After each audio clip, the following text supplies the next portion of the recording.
Tom Cruise est à l'affiche du film Mission Impossible, Rogue Nation le dimanche 2 juillet 2023. Il y en a une qui devrait se remémorer de jolies choses, ce soir-là, devant son écran. Des relations amoureuses surmédiatisées, il en a connu un paquet. Tom Cruise est officiellement célibataire depuis son divorce avec Katie Holmes, qui date de l'année 2012. Mais bien avant ça, le comédien avait pas mal roulé sa bosse, romantiquement parlant. Melissa Gilbert, Laura Ingalls dans la série La Petite Maison dans la Prairie, Heather Locklear, Rebecca De Mornay, Mia Sara, Mimi Rogers, Nicole Kidman. La liste est longue. Mais ce que certains ignorent, puisqu'il refuse catégoriquement d'en parler lui-même, est que le héros des films Top Gun a également connu une romance avec une très célèbre chanteuse, Cher. Ce fut court mais intense. Si Tom Cruise reste muet à propos de cette relation, Cher, elle, ne tarit pas d'éloges à propos de son ex.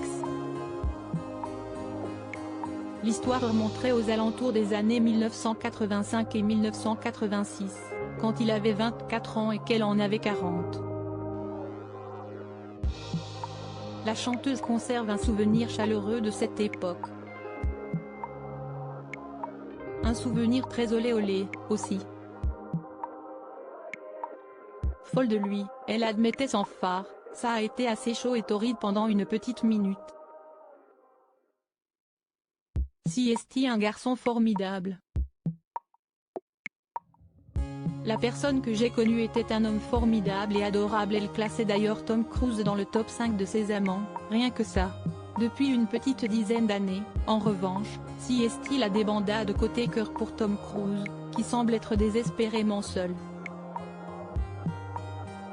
Il a pourtant tenté sa chance, récemment, avec une autre chanteuse. Quitte à se montrer un peu lourdingue. En mai dernier, le comédien de 60 ans aurait effectivement essayé de séduire Shakira après l'avoir rencontrée au Grand Prix de Formule 1.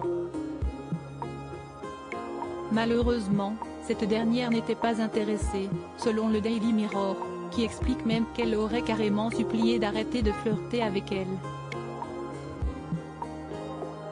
Elle ne veut pas le mettre dans l'embarras ou l'énerver, mais il n'y a pas d'attraction ou de romance de son côté, assurait la source du média britannique.